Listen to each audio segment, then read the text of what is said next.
राम हरे हरे हरे कृष्णा कृष्णा कृष्णा हरे हरे हरे राम राम राम हरे हरे हरे कृष्णा कृष्णा कृष्णा हरे हरे हरे राम राम राम हरे हरे। আজকে আমরা নদিয়া জেলার করিমপুরে নামহট্ট ভক্তদের দ্বারা অনুষ্ঠিত রথযাত্রায় অংশগ্রহণ করেছি। এখানে অনেক বড় রথযাত্রা হচ্ছে, বড় বড় গেট হয়েছে এবং অনেক অনেক ভক্তের সমাগম দেখতে পাচ্ছি।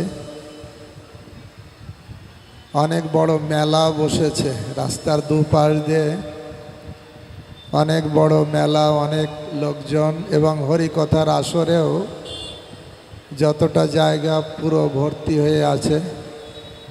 বিকাল থেকে ভজন কীর্তন হয়েছে, তারপরে সন্ধ্যা আরতি হয়েছে। এখন আমি কিছু ভগবানের কথা আলোচনা করব। শুরু করার প্রথমে আমি আমার পরমারাধ্য গুরুদেব ছিল জয় পতাকা স্বামী গুরু মহারাজের চরণে দণ্ডবত প্রণাম নিবেদন করে গুরুদেবের কৃপা আশীর্বাদ করুণা প্রার্থনা করছি। এরপরে আমি আমার পরম গুরুদেব ছিল অভয় চরণারবিন্দ ভক্তি বেদান্ত স্বামী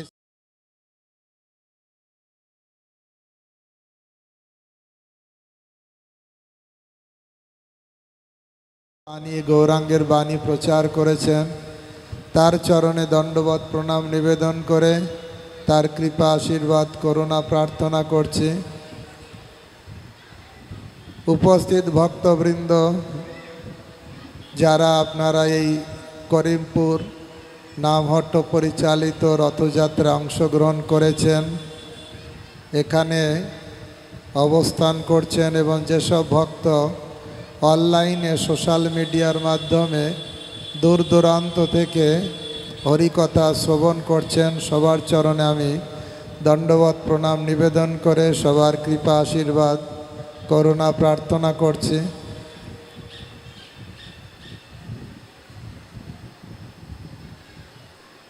অনেক শব্দ মনে হয়, পাখার শব্দ।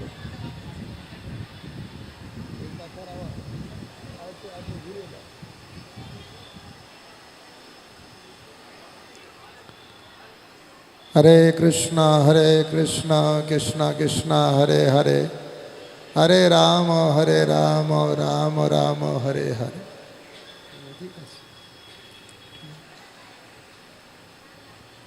তা আমার সৌভাগ্য যে আমি অনেক দিন পরে এই করিমপুর আসার সৌভাগ্য লাভ করেছি। অনেকবার আসার চেষ্টা করেছি, ভগবানের ইচ্ছা হয়নি, তাই আসতে পারিনি। কিন্তু এবার ঠিক আছে,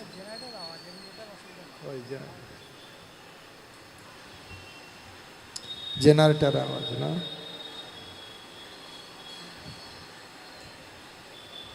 তা আমার সৌভাগ্য হচ্ছে এই যে আমি এত ভক্তদের মাঝে, আর করিমপুর অনেক ভালো নামহট্ট প্রচার হচ্ছে, আমি শুনে আসি, দেখেও ভক্তদের মাঝে আমার আসার সৌভাগ্য হয়েছে বলে আমি নিজেকে ধন্য মনে করছি। যদিও আমার দুটো রুট ছিল, একটা রুট এই দিক হয়ে বহরমপুর হয়ে যাব উল্টো রথ পর্যন্ত, আর একটা রুট ছিল ওদিক থেকে মেদিনীপুর বাঁকুড়া পুরুলিয়া হয়ে আসানসোল হয়ে ওই দিকে। তা আমার রুট ছিল এইটা, আমার অ্যাসিস্ট্যান্ট পাণ্ডবহরি প্রভুর ইচ্ছা ছিল ওই রুটটা, কিন্তু লাস্টে আমি এই রুটটা চয়েস করেছি, আর সেই জন্য এবার আসার সৌভাগ্য হয়েছে। হরি বল। তা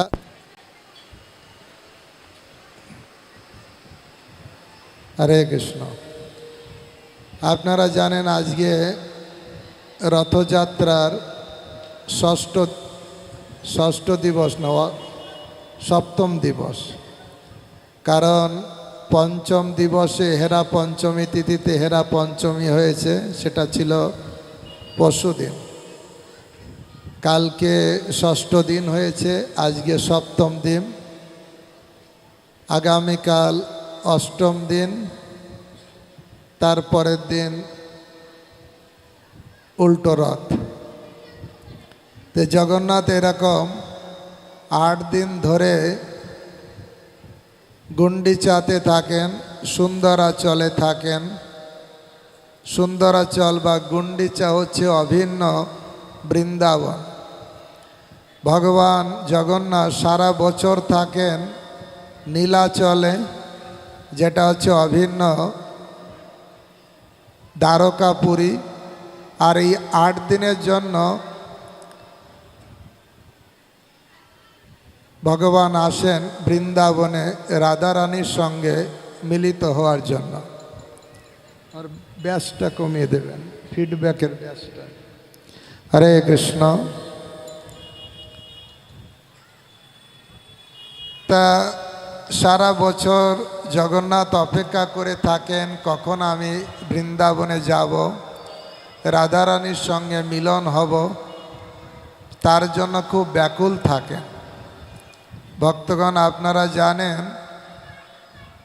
বাসুদেব ঘোষ কহে করি জোড়ো হাত, যেই গৌর সেই কৃষ্ণ সেই জগন্নাথ। যিনি গৌরাঙ্গ মহাপ্রভু তিনি কৃষ্ণ, আর তিনি হচ্ছেন জগন্নাথ। কৃষ্ণর দুটো রূপ হচ্ছে জগন্নাথ এবং গৌরাঙ্গ।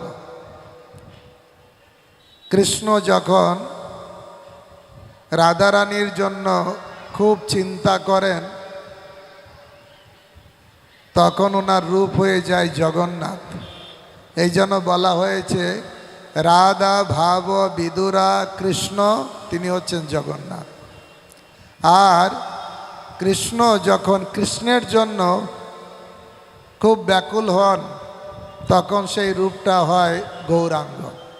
তাই বলা হয়েছে কৃষ্ণ ভাব বিদুরা কৃষ্ণ, তিনি হচ্ছেন গৌরাঙ্গ। রাধা ভাব বিদুরা কৃষ্ণ, তিনি হচ্ছেন জগন্নাথ। দুই ভগবানের মিলন স্থল হচ্ছে পুরীধাম, যেখানে মহাপ্রভু নিজেই এই রথযাত্রায় অংশগ্রহণ করতেন। রথযাত্রার দিনে সকালে সকালে পহণ্ডি বিজয়ে মহাপ্রভু অংশগ্রহণ করতেন, যা চৈতন্য চরিতামৃতের মধ্যলীলার 12 পরিচ্ছেদে বর্ণনা আছে।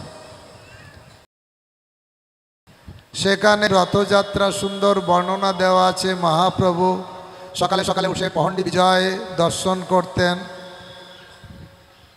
কিভাবে জগন্নাথ রত্নবেদী থেকে রথে আসেন, কিভাবে বালিশ রাখা হয়, এক বালিশের উপরে জগন্নাথ বসেন, পিছন থেকে কিছু পাণ্ডা ঠেলা দেন, আর সামনে থেকে কিছু পাণ্ডারা ওনারা দড়ি ধরে, পট্ট দড়ি বাঁধা হয়, এক হ্যাক্সকা টান দেন, তাহলে একটা বালসির উপর থেকে আর একটা বালসির উপরে পড়েন। এইভাবে করে আর একটা বালিশের উপরে যখন আরেকটা বালিশ, একটা বালিশের পর থেকে আরেকটা বালিশের উপরে যখন পড়েন, অত বড় জগন্নাথ আর বালিশের উপর পড়ার সঙ্গে সঙ্গে টাস করে বালিশটা ফেটে যায় আর তুলো উঠতে থাকে।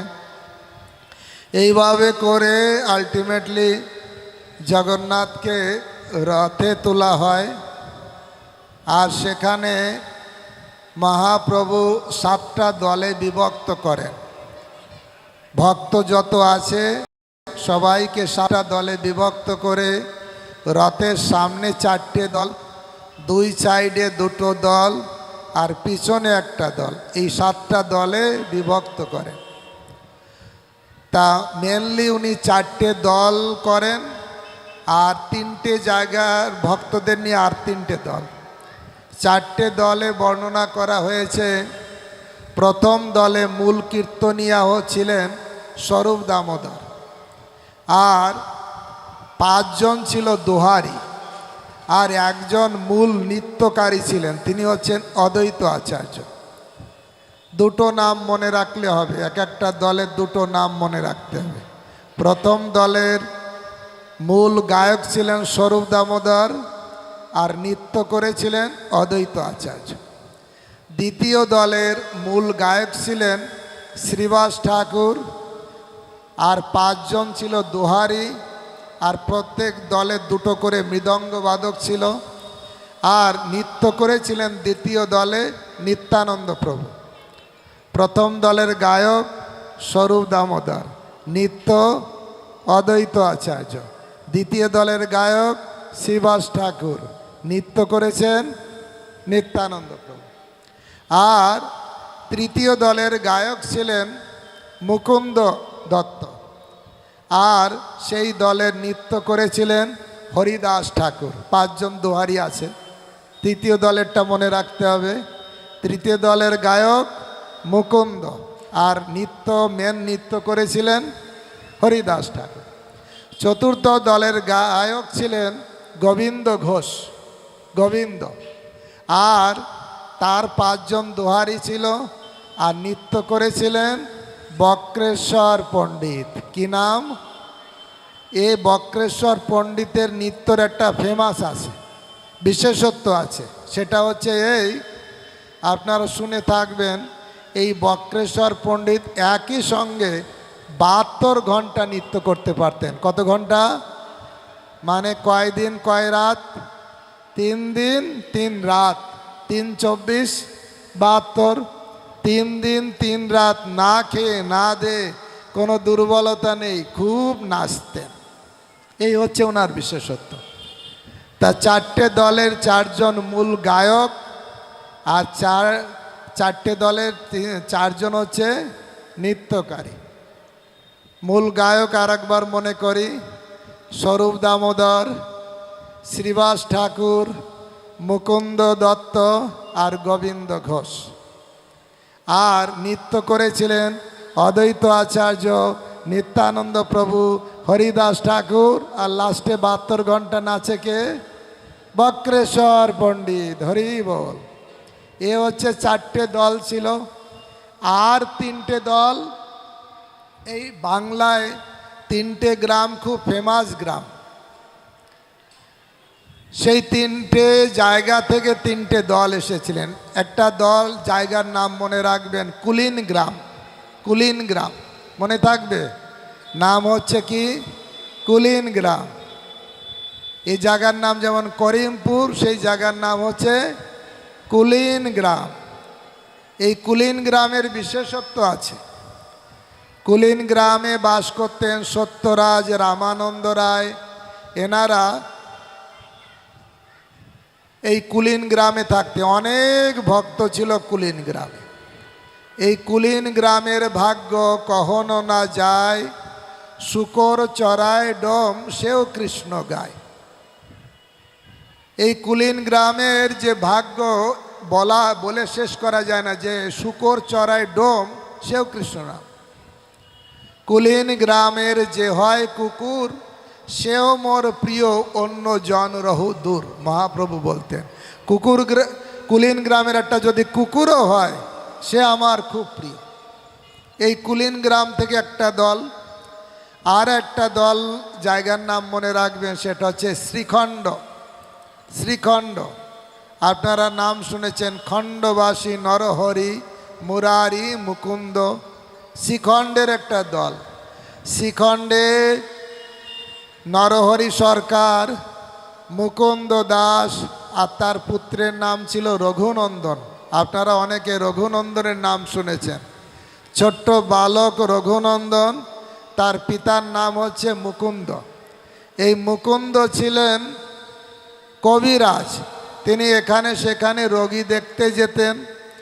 একদিন যখন রোগী দেখতে যাবেন, ছেলেকে বলছে, ছোট্ট বালক 5 বছরের, বাবা তুমি আজকে না ভোগ লাগাবে। ঠিক আছে বাবা, আমি তো জানি না। বাবা চলে গেছে। রঘুনন্দন সুন্দর, মা সুন্দর নাড়ু দিয়েছে। নাড়ু দিয়েছে, সেই নাড়ু নিয়ে যখন ভোগ লাগাচ্ছে বলছে, হে প্রভু, আমি তো জানি না কিছু মন্ত্রতন্ত্র, বাবা অনেক সুন্দর সুন্দর মন্ত্র বলে, বাবার হাতে তুমি খাও, আমি জানি না, ছোট বালক আমি, আমার হাতে দয়া করে খাও খাও প্রভু। এরকম খুব করে বলছে, তাও খাচ্ছে না। এবার কান্না করছে। সরল বালক তো ভগবানের সামনে দরজা বন্ধ করে খুব কান্না করছে, প্রভু আমি বালক বলে কি আমার হাতে খাবে না, আমি মন্ত্র জানি না বলে কি খাবে না। ভগবান কিসের ভিখারি? মন্ত্রতন্ত্রের ভিখারি না প্রেমের ভিখারি? সরল মনে কেউ যদি ভগবানকে ডাকে, ভগবান তাকে দেখা দেয়। এই জন্য অনেকবার শাস্ত্রে বলা হয়েছে বৈষ্ণব হতে হবে সরল। সরল মানে শিশুর মতন সরল। এই শিশুদের যা বলবেন দেখবেন শোনে। শিশুরা যা জিজ্ঞাসা করবেন ঠিক বলে দেয়, কিন্তু একটু বড় হলে কতটা বলবো, কতটা লুকাবো, কত কপটতা ছল চাতুরি এসে যায়। এই জন্য ভগবান ছোট বালকদের অনেকবার দর্শন দিয়েছেন। আপনারা এই নদিয়ায় জানেন অগ্রদ্বীপ গোবিন্দ ঘোষের তার যে পুত্র গোরাচাঁদ, তাকে দর্শন দিয়েছেন। শ্রীখণ্ডে এই রঘুনন্দনকে দর্শন দিয়েছে ছোট বালক। আবার পুরী ধামে আলালনাথ দেখেছেন?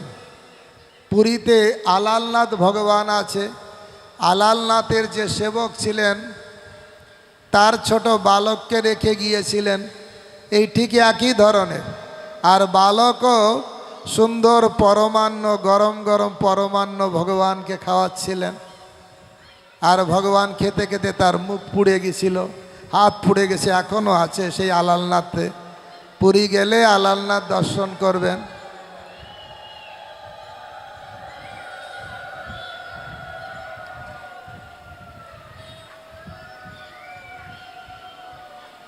উলুধ্বনি ভালো, কিন্তু হরিকথার ভিতরে উলুধ্বনি দেওয়াটা ভালো না। আপনারা যখন তখন উলুধ্বনি দেবেন না, কখন দিতে হয় সেটা জানবেন। সবথেকে ভালো হচ্ছে হরিকথা। যখন হরিকথা হয়, ওই হরিকথার ব্যাঘাত সৃষ্টিকারী কোনো ধ্বনি ভালো না। উলুধ্বনি ভালো, শঙ্খধ্বনি ভালো, কিন্তু আপনারা যদি মায়াপুরেও দেয়াবেন দেখবেন হরিকথা যখন হয় ঘণ্টাটা খুব আস্তে বাজায়, যেহেতু না বাজালে পুজো হবে না, সেই জন্য খুব আস্তে বাজায়। শঙ্খধ্বনি কত আস্তে দেয় যাতে হরিকথার ভাগবত পাঠে ডিস্টার্ব না হয়, সেটা জেনে রাখবেন। তা আমি যেটা বলছিলাম, এই রঘুনন্দন 5 বছর বয়সের বালক, সে যখন খুব কান্নাকাটি করেছে ভগবান দর্শন দিয়েছেন। ভগবান তার হাতে খেয়েছে, আর খালি থালা নিয়ে ঘরে গিয়েছে। মা বলেছে প্রসাদ কোথায়? বলছে গোপীনাথ খেয়ে নিছে। ভাবলো মনে হয় ছোট বালক ক্ষুধা লেগেছে, ভিতরে খেয়ে নিয়েছে। বাবা যখন ফিরেছে বলছে ভোগটোক ঠিক লাগিয়েছে তো ছেলে? বলছে লাগিয়েছো, কিন্তু প্রসাদ ফিরিনি। তখন বলছে এই প্রসাদ আনিসনি কেন? বলছে না গোপীনাথ খেয়েছে। না তুই খেয়েছিস? না গোপীনাথ খেয়েছে। না তুই খেয়েছিস? না গোপীনাথ খেয়েছে। বারবার যখন বলছে বলছে তাহলে ঠিক আছে। মনে মনে ভাবছে পরীক্ষা করব। আর আর অন্য দিনও বলছে আমি একটু অন্য দিনের মতন যাচ্ছি, তুই একটু ভোগ লাগাবি। ওদিনও খুব কান্নাকাটি করে গোপীনাথকে বলেছে, গোপীনাথ খাচ্ছে। আর মুকুন্দ কি করেছেন? জানালার দিয়ে দেখছেন, আর দেখছেন আরে স্বয়ং ভগবান হাত বের করে খাচ্ছে। আহা প্রভু হরি বল। দরজা খুলে দিয়েছে, আর সেখানে হাফ লাড্ডু গোপীনাথের হাতে আছে। সেই বিগ্রহ অগ্রদ্বীপে এখনও দেখতে পাবেন। তবে দুর্ভাগ্যবশত আজ থেকে প্রায় 30-35 বছর আগে, তারও আগে হবে মনে হয়, 40 বছর আগে, আমি তো 35 বছর এসেছি, আমি দর্শন পাইনি, কিন্তু গৌরাঙ্গ প্রেম মহারাজ বলছেন উনি যখন প্রথমবার গিয়েছিলেন সেই বিগ্রহ দেখেছিলেন, যে বিগ্রহের হাতে হাফ নাড়ু আছে। পরে ওই বিগ্রহ চুরি হয়ে যায়, তার ওখানে আবার ওই রকম বিগ্রহ করে নূতন পোষণ হয়েছে। তা বলা হচ্ছে এই যে রঘুনন্দন মুকুন্দ তাদের বাড়ি হচ্ছে এই শ্রীখণ্ডে, খণ্ডবাসী নরহরি মুকারি মুকুন্দ। একবার মহাপ্রভু পুরীতে মুকুন্দকে বলছেন, মুকুন্দ তুমি আর রঘুনন্দন দুইজন এক জায়গায় বসে আছো, কিন্তু মাঝে মাঝে আমি কনফিউজ হয়ে যাই, আমি বিভ্রান্ত হয়ে যাই। তোমাদের দুইজনের ভিতরে একটু ঠিক করে বলো তো কে বাবা আর কে পুত্র, বলো তো। কে জিজ্ঞাসা করছেন? মহাপ্রভু মুকুন্দকে জিজ্ঞাসা করছে, মুকুন্দ তুমি একটু ঠিক করে বলো তো এই তুমি আর এই রঘুনন্দন দুইজনের ভিতরে কে পিতা আর কে পুত্র।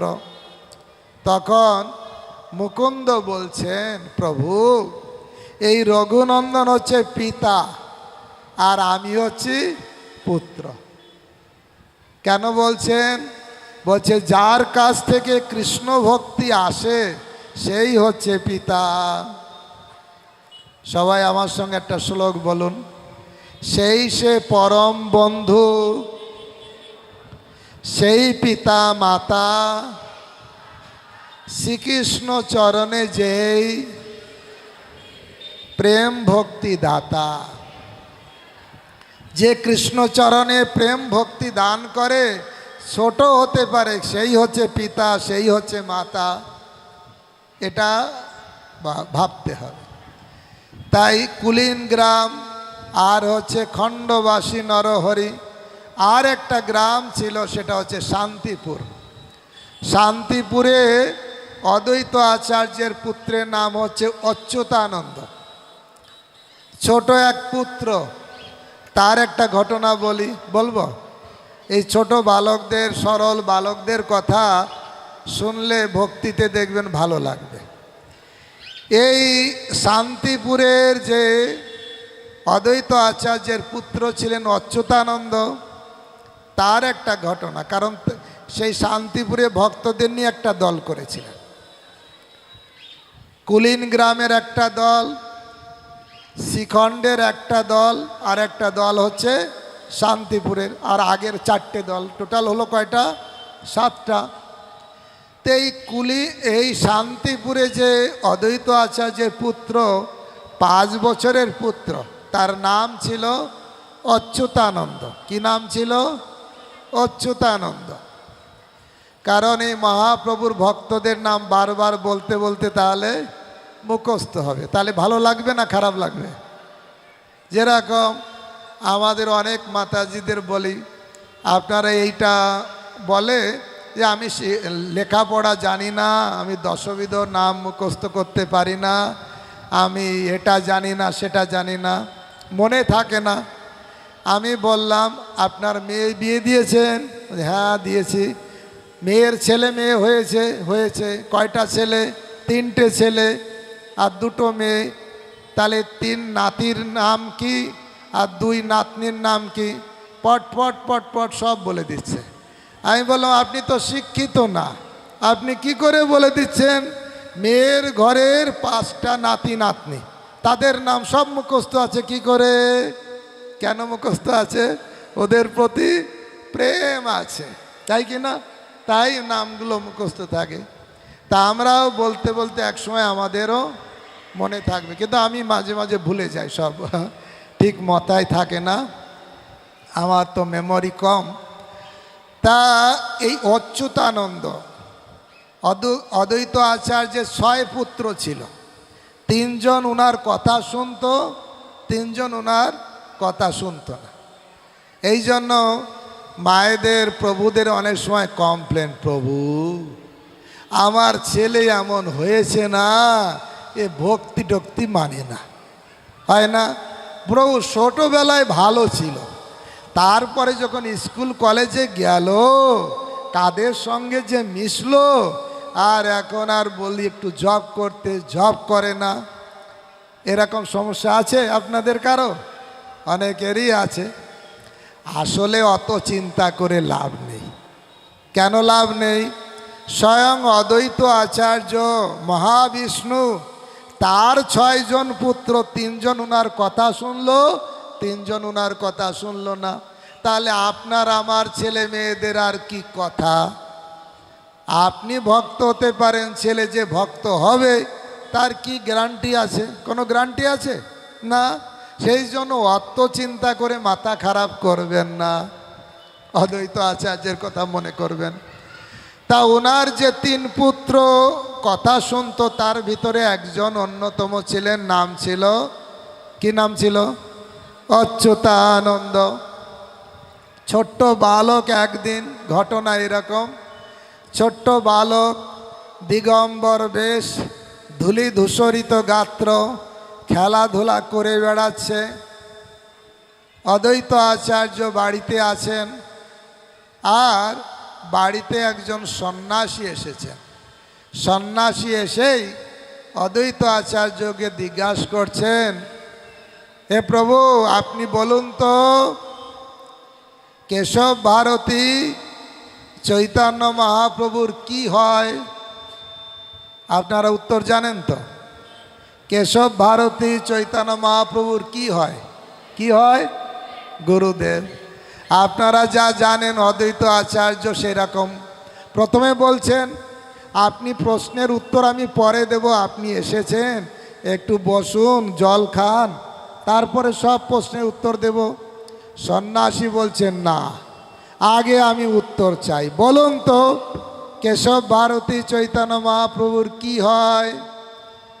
অদ্বৈত আচার্য মনে করলেন, উনি তো স্বয়ং ভগবান গৌরাঙ্গ মহাপ্রভু, উনার কেউ গুরু নেই, কিন্তু তবুও উনি এই জগৎকে শিক্ষা দেওয়ার জন্য দীক্ষা নিয়েছে, সন্ন্যাস নিয়েছেন কেশব ভারতীর কাছ থেকে।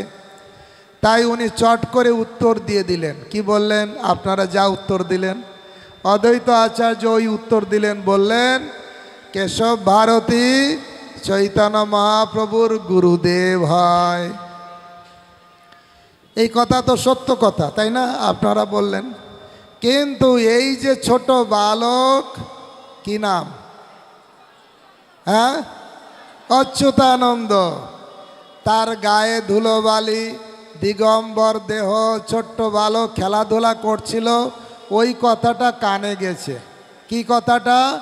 বাবা উত্তর দিয়েছে কেশব ভারতী চৈতন্য মহাপ্রভুর গুরুদেব। এই কথা শুনে সেখান থেকে ছুটতে ছুটতে ছুটতে ছুটতে বাবার কাছে এসেছে। বাবা, তুমি এই কথাটা কি করে বললে? কি করে তোমার মুখ থেকে এই কথাটা উচ্চারণ হলো যে কেশব ভারতী চৈতন্য মহাপ্রভুর গুরুদেব? তুমি এই কথা বলতে পারলে? বাবা, তুমি এই কথা কি করে বললে? যিনি 14 ভুবনের গুরু, অনন্ত কোটি বিশ্ব ব্রহ্মাণ্ডের গুরু, তার আবার কোনো গুরু? তুমি এই কথাটা, তাহলে মনে হয় কলিযুগে একদম লাস্ট হতে গেছে, একদম শেষ পর্যায়ে এসেছে, নাই তো তোমার মুখ থেকে এই কথাটা কি করে উচ্চারণ হবে? যিনি 14 ভুবনের গুরু, তার আবার গুরু? এ হতে পারে না। তুমি কি করে বললে এটা? কি শ্লোক বলল অচ্যুতানন্দ? সবাই আমার সঙ্গে বলুন, বাবাকে বলছে, সবাই বলুন আমার সঙ্গে। 14 ভুবনের গুরু চৈতন্য গোসাই, তার গুরু এই কোনো শাস্ত্রে নাই। তার আবার গুরু কি করে? যিনি 14 ভুবনের গুরু, তার আবার গুরু কি? তুমি কি করে বললে? ছোট্ট বালক বাবাকে বলছে। আর অদ্বৈত আচার্য অচ্যুতানন্দের এই কথা শুনেই তাকে একদম জড়িয়ে ধরেছে। বাবা, বাবা, তুই ঠিক বলেছিস, আমি ভুল বলেছি। তাই বলে অচ্যুতানন্দর মাথা বারবার চুমু দিচ্ছে। আর ঠিক সেই মুহূর্তেই চৈতন্য মহাপ্রভু এই বাংলায় এসেছিলেন। এই রামকেলি হয়ে কানার নাটশালা পর্যন্ত গিয়েছিলেন। সেখান থেকে আবার ব্যাক করে আবার পুরী যাওয়ার পথে ঠিক অচ্যুতানন্দর মাথা চুমু দিচ্ছে বারবার অদ্বৈত আচার্য। ঠিক সেই মুহূর্তে গৌরাঙ্গ মহাপ্রভু হরিবল হরিবল হরিবল বলতে বলতে প্রবেশ করেছে। আর এই ঘটনা শুনে বলছে, হা হা অদ্বৈত আচার্য, আমার পিতা হচ্ছে না, অচ্যুতানন্দকে বলছেন, অচ্যুতানন্দ আমারও পিতা অদ্বৈত আচার্য, তোমার পিতা অদ্বৈত আচার্য, আমারও পিতা অদ্বৈত আচার্য, আর তুমি আর আমি ভাই, আসো ভাই। এইভাবে অচ্যুতানন্দকে অনেক আদর করলেন মহাপ্রভু। এইভাবে শান্তিপুরের ঘটনা বললাম, শিখণ্ডের ঘটনা বললাম, আর কুলিন গ্রামের কথা বললাম। এই 3 গ্রামের যত বৈষ্ণব তাদেরকে প্রত্যেক গ্রামের তাদের নিয়ে একটা দল, এই হচ্ছে 3টে দল, আর ওই 4টে দল, 7টা দল। মহাপ্রভু সিলেকশন করতেন, সামনে 4টে দল, 2 সাইডে 2টো দল, আর পিছনে একটা দল। এইভাবে নিত্য কীর্তন করতেন। আপনারা শুনেছেন রাজা প্রতাপরুদ্রের কথা। রাজা প্রতাপরুদ্র হচ্ছে উড়িষ্যার রাজা ছিলেন আর পরম ভক্ত ছিলেন। মহাপ্রভু কত বছর বয়সে সন্ন্যাস গ্রহণ করেছেন? 24 বছর বয়সে। 24 বছর শেষে যেই মাঘ মাস, তার শুক্লা পক্ষে প্রভু করিলা সন্ন্যাস। মাঘ মাসে সন্ন্যাস গ্রহণ করলেন, ফাল্গুন মাসে নীলাচলে বাস করলেন, চৈত্র মাসে সার্বভৌম ভট্টাচার্যকে উদ্ধার করলেন, উনি ছিলেন মায়াবাদী, আর বৈশাখ মাসেই পুরী ছেড়ে দক্ষিণ ভারতে যাত্রা করলেন যে আমার দাদা বিশ্বরূপ সন্ন্যাস গ্রহণ করেছে, আমি অনেক দিন তার খোঁজ খবর জানি না, দক্ষিণ ভারতে গিয়েছে, আমি দাদাকে খুঁজব। কবিরাজ গোস্বামী বলছেন আসলে এটা বিশ্বরূপকে খোঁজার ইচ্ছা নয়, মহাপ্রভুর ইচ্ছা দক্ষিণবাসীদের কৃপা করবেন, এই ছলনা করে উনি দক্ষিণে যাচ্ছেন। বৈশাখ মাসে সার্বভৌমকে উদ্ধার করলেন না, চৈত্র মাসে উদ্ধার করলেন, আর বৈশাখ মাসে দক্ষিণে যাত্রা করলেন। এবার রাজা মহাপ্রভু যখন পুরী ধামে এসেছিলেন, সার্বভৌমকে উদ্ধার করলেন, সেই সময় রাজা পুরীতে ছিলেন না, উনি ছিলেন কটকে। পরে যখন পুরীতে আসলেন, এসে শুনলেন বাংলা থেকে একজন সন্ন্যাসী এসেছিলেন আর এই সার্বভৌম ভট্টাচার্যকে কৃপা করেছেন। তখন সার্বভৌম ভট্টাচার্যকে বলছিলেন রাজা প্রতাপরুদ্র যে হে সার্বভৌম, আপনার বাড়িতে এক সন্ন্যাসী এসেছে শুনেছি, আপনি একটু আমাকে দর্শন করান। তখন সার্বভৌম বললেন, সন্ন্যাসী এসেছিলেন বটে, ছিলেন কিছুদিন, কিন্তু এখন তিনি দক্ষিণে চলে গেছেন। রাজা বললেন, শ্রীক্ষেত্র ছেড়ে, জগন্নাথপুরী ধাম ছেড়ে, পবিত্র ধাম ছেড়ে তিনি আবার দক্ষিণে গেলেন কেন? সার্বভৌম ভট্টাচার্য বললেন, রাজা, এই মহাপ্রভু যেখানে যান সেইটাই পবিত্র তীর্থ, কারণ উনি সাধারণ কেউ নয়, উনি স্বয়ং ভগবান। রাজা বলছেন, তুমি পণ্ডিত হয়ে তুমি তাকে ভগবান বলছো? বলে হ্যাঁ, উনি হচ্ছে স্বয়ং ভগবান। বলে তাহলে উনি যখন ফিরে আসবেন আমাকে একবার দর্শন করাবে। এই বাচ্চাদের পিছনে পাঠিয়ে দিন, বাচ্চাদের এখানে ডেকে এনে খেলা করার পিছনে থাকা উচিত।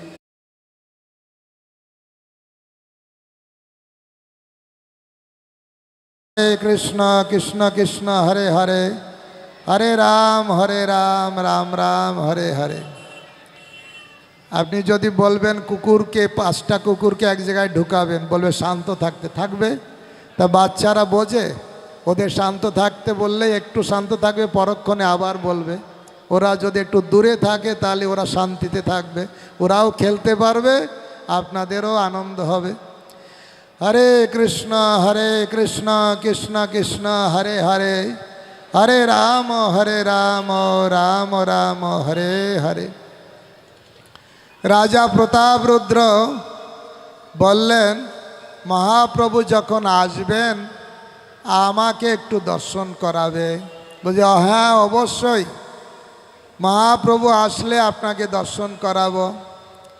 মহাপ্রভু 2 বছর দক্ষিণ ভারতে বিভিন্ন জায়গা ভ্রমণ করলেন, করে তারপরে যখন 2 বছর পরে পুরী ধামে ফিরেছেন, আর তখন কাশী মিশ্রের ঘরে মহাপ্রভুর থাকার ব্যবস্থা করেছেন।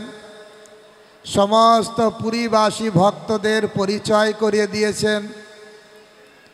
এবার এই সার্বভৌম ভট্টাচার্য মহাপ্রভুকে বললেন, প্রভু এই উড়িষ্যার রাজা নাম প্রতাপরুদ্র, উনি পরম ভক্ত, উনি আপনাকে দর্শন করার জন্য খুব ব্যাকুল।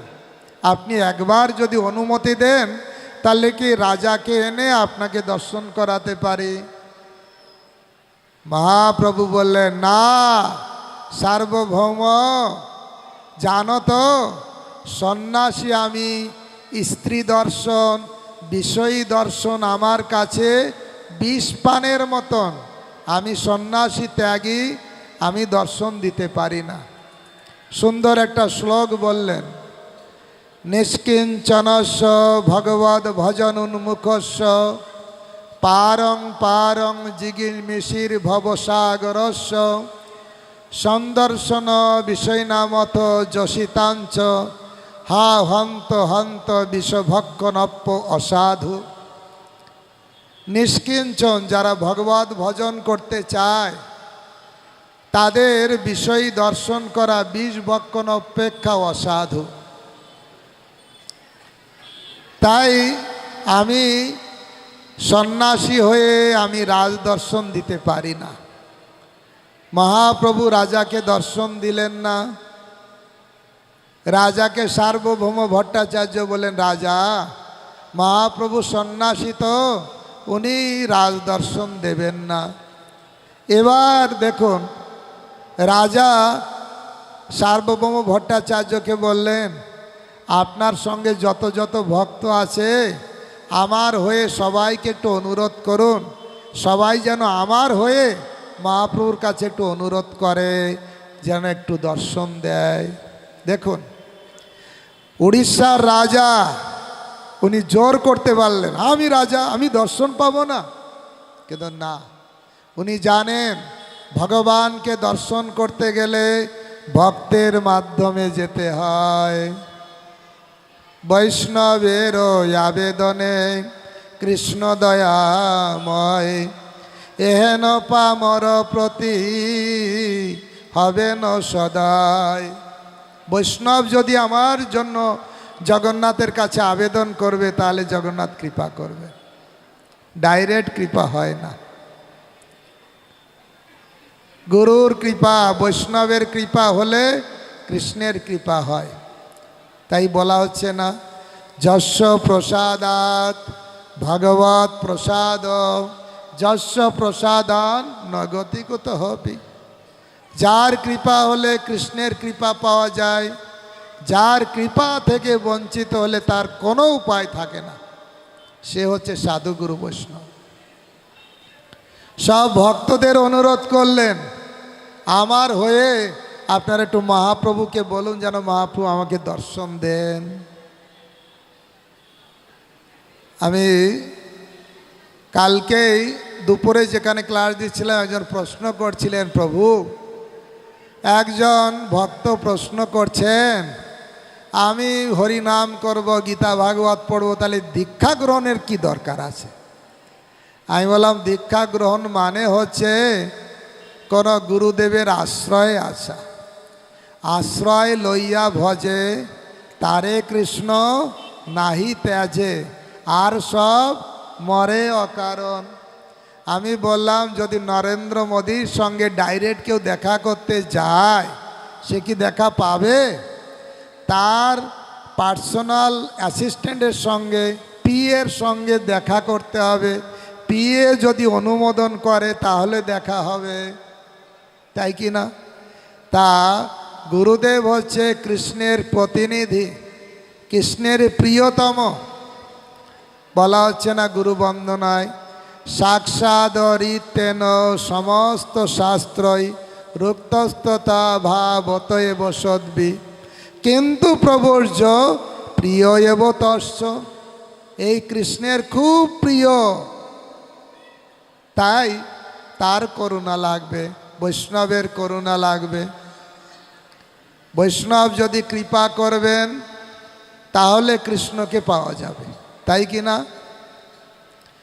কৃষ্ণ সে তোমার কৃষ্ণ দিতে পারো, তোমার শক্তি আছে, আমি তো কাঙাল কৃষ্ণ কৃষ্ণ বলি, ধাই তব পাছে পাছে। আমি কাঙাল, আমার কিছু যোগ্যতা নেই।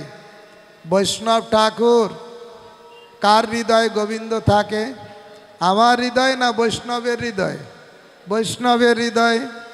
তোমার হৃদয় সদা গোবিন্দ বিশ্রাম, গোবিন্দ কহেন মম বৈষ্ণব পরাণ। গোবিন্দর প্রাণ স্বরূপ বৈষ্ণব, আর গোবিন্দ এই বৈষ্ণবের হৃদয়ে থাকেন। এই জন্য গোবিন্দকে পেতে গেলে বৈষ্ণবের কৃপা লাগবে, গুরু বৈষ্ণবের কৃপা লাগবে। এই জন্য রাজা এই বৈষ্ণবদের বললেন, আপনারা একটু আমাকে আমার হয়ে মহাপ্রভুকে বলুন।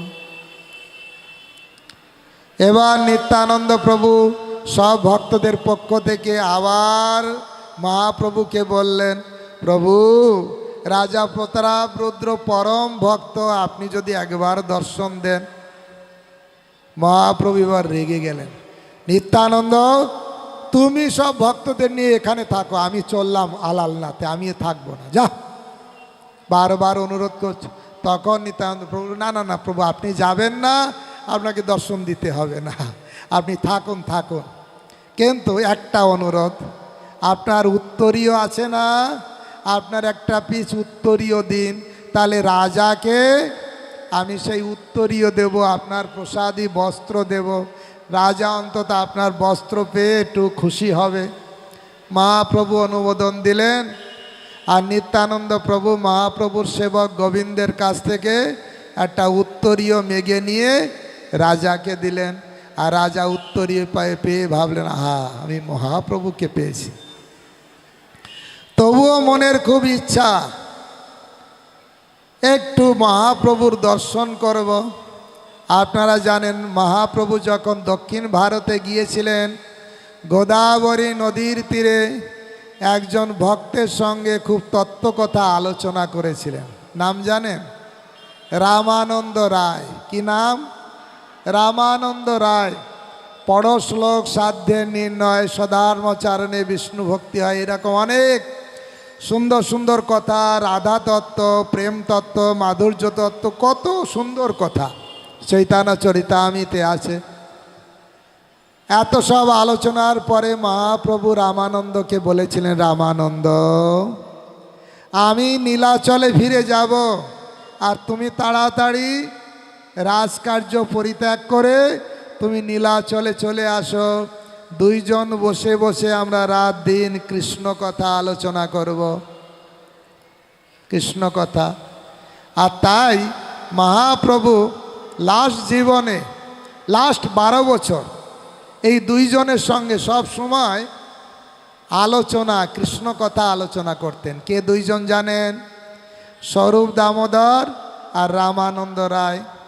স্বরূপ দামোদর ছিলেন ললিতা সখী কৃষ্ণলীলায়, রামানন্দ রায় ছিলেন বিশাখা সখী, আর মহাপ্রভু হচ্ছে রাধারানীর ভাব ওনার ভাব হচ্ছে রাধারানী।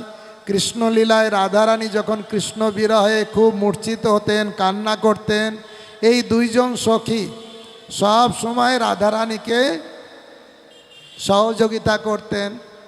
আর মহাপ্রভু অন্তিম সময়ে লাস্ট যে 12 বছর চৈতন্য চরিতামৃতে দেখবেন, 12 বছর মহাপ্রভু এই দুইজনকে নিয়েছিলেন। কি করতেন? চণ্ডীদাস বিদ্যাপতি রায়ের নাটক গীতি, কর্ণামৃত শ্রীগীত গোবিন্দ, স্বরূপ রামানন্দ শোনে, মহাপ্রভু রাত্রে দিনে শোনে গায় অপূর্ব আনন্দ। এই কয়েকটা গ্রন্থ, চণ্ডীদাসের পদ, বিদ্যাপতির পদ, রামানন্দ রায়ের পদ, আর বিল্লমঙ্গল ঠাকুরের কৃষ্ণ কর্ণামৃত, আর জয়দেব গোস্বামীর গীত গোবিন্দ। এই সব গ্রন্থ, এই সব সাহিত্য আলোচনা করতেন ভক্তগণ। যারা ভক্ত এই চিন্ময় সাহিত্য আলোচনা করে, আর যারা ভক্ত নয় তারা কি করে? জড় সাহিত্য, নাটক, নভেল, সিনেমা আলোচনা করে, যার ভিতরে গাদা গাদা সব মিথ্যা কথা ঢুকানো আছে। আপনারা দেখেছেন শাহরুখ খান 10 তলা বিল্ডিং থেকে লাফ দিয়ে পড়েছে নিচে। এ সত্য না মিথ্যা? ও 14 পুরুষের কারো ক্ষমতা আছে 7 তলা বিল্ডিং থেকে লাফ দিয়ে পড়ে বেঁচে থাকবে? এসব ডাহা মিথ্যা। আর সেই ডাহা মিথ্যাগুলো ফিল্ম ইন্ডাস্ট্রিতে দিয়ে কোটি কোটি টাকা খরচা করে মানুষ হা করে সেইগুলো দেখে। যত সব মিথ্যা কথা, যত সব মিথ্যা সাহিত্য, ঠাকুরমার ঝুলি, অমুকের ঝুলি, তমুকের ধুলি, অমুক রচনা বলি, তমুক রচনা বলি, মিথ্যা কথার গাদা বানিয়ে দিয়েছে। আর সেইগুলো ঢুকিয়ে মাথা ভর্তি। আর এখন আবার একটা মাথা ভর্তি হচ্ছে, সেটা হচ্ছে মোবাইল। সেটা দিয়েও মাথা ভর্তি করে দিচ্ছে, এটা ওটা। আমরা ভাবি না মোবাইলে আমরা ভালো জিনিস দেখব। ওই ভালো জিনিস কি? এমন নেশা, রাত্রে মোবাইল না হলে ঘুম হবে না, কত রাত পর্যন্ত কি যে দেখবে। ও মোবাইল কাউকে ছাড়ে না, ভক্ত অভক্ত সবার হাতে। ওই না থাকলে যেন মনে হয় যেন সোনা নিয়ে ঘুরছে। একটা মোবাইল হাতে থাকলো মানে মনে হয় একটা বিরাট কিছু, একদম স্টাইল, লেটেস্ট স্টাইল হচ্ছে মোবাইল হাতে থাকবে, মোবাইলকে দেখাতে হবে। আর এটা হচ্ছে সব থেকে খতরনাক। যেমন জড় সাহিত্য খতরনাক, আর এসে আবার একটা জুটেছে মোবাইল। ভক্তগণ, যারা ভক্ত তারা আলোচনা করে কি? তারা এই কৃষ্ণ কথা আলোচনা করে, কৃষ্ণ সাহিত্য আলোচনা করে। আমি একটু আগে একজন মহারাজের এসে শুনছিলাম, মহারাজ বলছেন, আমি যে জায়গায় যাই আমি কি করি? গ্রন্থ নিয়ে টিয়ে যাই, বিভিন্ন রেফারেন্স পড়ি, পড়াশোনা করি। একজন আমাকে বলল, মহারাজ আপনি ল্যাপটপ ব্যবহার করুন, ওর ভিতরে সমস্ত কিছু এক জায়গায় ঢুকানো আছে। মহারাজ বলছে, তাহলে দেখাও কি আছে? দেখাচ্ছে, এটা এই এই এই গ্রন্থ আছে, ওই গ্রন্থ আছে। হুট করে একটা ন্যাকেড নারীর ছবি সামনে এসছে। বলছে এটা কি? বলছে এটা অ্যাড। বলছে এই বন্ধ করো। কারণ দেখতে যাবে এক জিনিস, ঢুকে যাবে আর এক জিনিসে, আর মাথা খারাপ করে যায়, সব মাথা খারাপ গন্ডগোল করে দেয়। যত পারা যায় মোবাইল দস্যু থেকে দূরে থাকার চেষ্টা করতে, বিশেষ করে হরি কথার সময়। তা আমি যেটা বলছিলাম, মহাপ্রভু রামানন্দ রায় স্বরূপ দামোদরকে নিয়ে চিন্ময় সাহিত্য আলোচনা করতেন। জড় কবির কবিত্ব শুনিতে লাগে দুঃখ, বিদগ্ধ আত্মীয় বাক্য শুনিতে লাগে সুখ। এই রামানন্দ রায়কে বলেছিলেন ফিরে আসো পুরী ধামে। রামানন্দ আসলেন, এসে রাজা প্রতাপরুদ্রকে বলছেন, রাজা আমার আর রাজকার্য ভালো লাগছে না।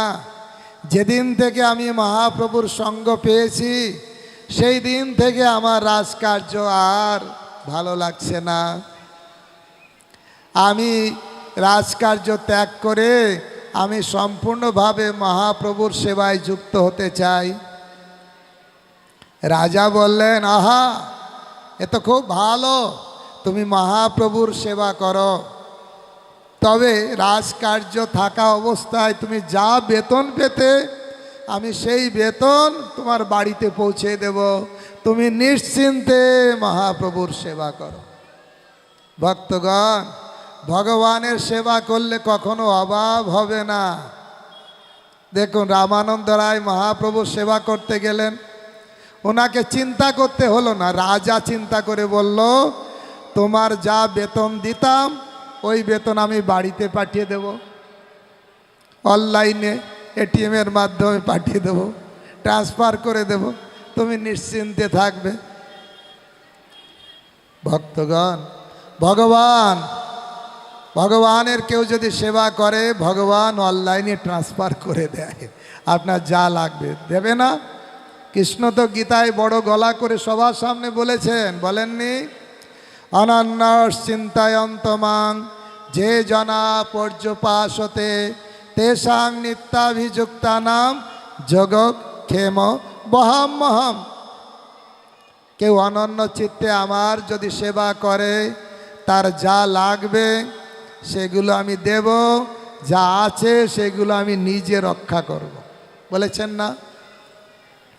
একবার মহাপ্রভু সন্ন্যাস গ্রহণ করে বাংলা থেকে যখন ফিরে যাওয়ার পথে হালি শহরে, তখন শিবাস ঠাকুর বাস করতেন। শিবাস ঠাকুরের গৃহে মহাপ্রভু প্রবেশ করলেন। অদ্ভুত ঘটনা, চৈতন্য ভাগবতে লেখা আছে। মহাপ্রভুর ধ্যান করছে কে? শিবাস ঠাকুর। ঘরে বসে বসে মহাপ্রভুর ধ্যান করছেন।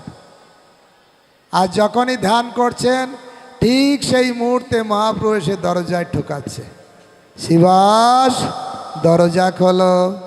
আর শিবাস যে দরজা খুলেছে, যাকে ধ্যান করছিলেন তাকেই সাক্ষাৎ দেখতে পেলেন। হরি বল। এরকম যদি আমাদের জীবনে কোনো দিন হয়, চিন্তা করছি কৃষ্ণের, আর কৃষ্ণ হঠাৎ এসে সামনে। কার হয়েছিল? ধ্রুব মহারাজের হয়েছিল। নারদ মুনির গাইডেন্সে উনি ধ্যান করছিলেন। শঙ্খ চক্র গদাধারী বিষ্ণু হৃদয় ধ্যান করছিলেন, আর ওং নমো ভগবতে বাসুদেবায় উচ্চারণ করছিলেন, আর বিষ্ণুকে সাক্ষাৎ হৃদয় দেখতে পাচ্ছিলেন, সাক্ষাৎ হৃদয়ে দেখছিলেন। দেখতে দেখতে দেখতে দেখতে একটা সময় আর দেখতে পাচ্ছেন না। তখন উনি খুব ছটফট করছেন, ভিতরে চেষ্টা করছেন দেখার, আর দেখতে পাচ্ছেন না। তখন মন চঞ্চল হয়ে চোখটা খুলেছেন। চোখটা খুলে দেখছেন, ভিতরে যাকে দেখছিলেন উনি সামনে দাঁড়িয়ে আছে। হরি বল, হরি বল, হরি বল। তা আসলে এইটাই হচ্ছে ভক্তের পারফেকশন। যার চিন্তা করবেন সেই তাকেই দেখতে পাবেন। আপনি যদি সারা দিন টাকা টাকা টাকা টাকা চিন্তা করেন, স্বপ্নেও টাকা টাকা হবে, মরার পরে ওই টাকার একটা পোকা হয়ে জন্ম নেবেন, কেউ আপনাকে রেহাই দিতে পারবে না। সারা জীবন যদি আপনি মাছ খাবো মাছ খাবো মাছ খাবো চিন্তা করেন, মরার পরে ঠিক ভগবান আপনাকে একটা মাছরাঙার শরীর দিয়ে দেবে, আপনি ধরবেন আর খাবেন। আপনি সারা জীবন যদি মাংস মাংস চিন্তা করেন, আপনার মৃত্যুর পরে ভগবান ঠিক একটা রয়্যাল বেঙ্গল টাইগারের দেহ দিয়ে দেবে, যথা ইচ্ছা খাবেন, টাকা দিতে হবে না, রান্না করতে হবে না, ধরবেন আর খাবেন। ভগবান দয়ালু। আর আপনি যদি গোবিন্দের চিন্তা করেন, তাহলে অন্তিম সময় গোবিন্দ এসে হাজির হয়ে যাবে। হরি বল। কাকে পাওয়া ভালো? কারা কারা মনে করেন গোবিন্দকে লাভ করা ভালো জীবনে? হরি বল, হরি বল, হরি বল। আমাদের একজন গুরুদেব রাধানাথ স্বামী মহারাজ তার আত্মজীবনীতে লিখছেন, একজন সাধু ওনাকে বলেছেন যে সবার জীবনে একটা টার্গেট থাকা উচিত। জীবনে অন্তত কমপক্ষে একবার যেন ভগবানকে দর্শন করতে পারি, এটাই জীবনে টার্গেট হওয়া উচিত। এই জন্য আচার্যরা গাইছেন, জনম সফলতার কৃষ্ণ দর্শন যার, ভাগ্যে হইয়াছে একবার, বিকশিয়া হৃদনয়ন করি কৃষ্ণ দর্শন, ছাড়ে জীব চিত্তের বিকার, বৃন্দাবন কেলি রসিক বনমালী, ত্রিভঙ্গ ভঙ্গিম রূপম বংশীধারী অপরূপ, রসময় নিধি গুণশালী। ভগবানের কালারটা কেমন? বর্ণ নব জলধরম, শিরে শিখি পিচ্ছ বল, অলকাতি লোক শোভা পায়, পরিধানে পিতবাস বদনে মধুর হাস, হেনরূপ জগত মাতায়। ইন্দ্র নীল যিনি কৃষ্ণ রূপখানি, হেরিয়া কদম্ব মূলে আমার মন উচ্চাটন, না চলে চরণ সংসার গেলাম ভুলে। মুশকিল এইটাই কি, বেশি যদি গোবিন্দের রূপ দেখতে চান তাহলে আপনি সংসারের প্রতি আসক্তি রাখতে পারবেন না। কোনটা ভালো? সংসারে আসক্ত থাকা ভালো না গোবিন্দ দর্শন করা ভালো? ভালো ভেবে চিনতে বলবেন, জগন্নাথ শুনতে পাচ্ছে, বেশি জোরে বলবেন না। এই জন্য আমাদের আচার্য গাইছেন, বন্ধু সঙ্গে যদি তব রঙ্গ পরিহাস, থাকে অভিলাষ, তবে মোর কথা রাখো, যেও নাকো বৃন্দাবনে কেশী তীর্থ ঘাটের সকাশ। যদি বন্ধু বান্ধবকে নিয়ে খোশ গল্প মস্তি করতে চান, আনন্দ করতে চান, তাহলে খবরদার বৃন্দাবনে যাবেন না। বৃন্দাবনে গেলেও কেশী তীর্থে যাবেন না। কেন? কি আছে সেখানে? যাব না কেন? গোবিন্দ বিগ্রহ ধরি তথায় আছেন হরি, নয়নে বঙ্কিম দৃষ্টি মুখে মন্দ হাস, অধরে মুরলী তার অনর্থেরও মূলাধার, শিখি চূড়া কেউ ভাই না করো বিশ্বাস। কি হবে? সে রূপ নয়নে হেরে কেহ নাহি ঘরে ফেরে। সেই রূপ কেউ যদি দেখে সে আর ঘরে যায় না, মুশকিল হয়ে যায়, ঘর জলাঞ্জলি হয়ে যায়। এই জন্য সংসারে জীবের যে হয় সর্বনাশ।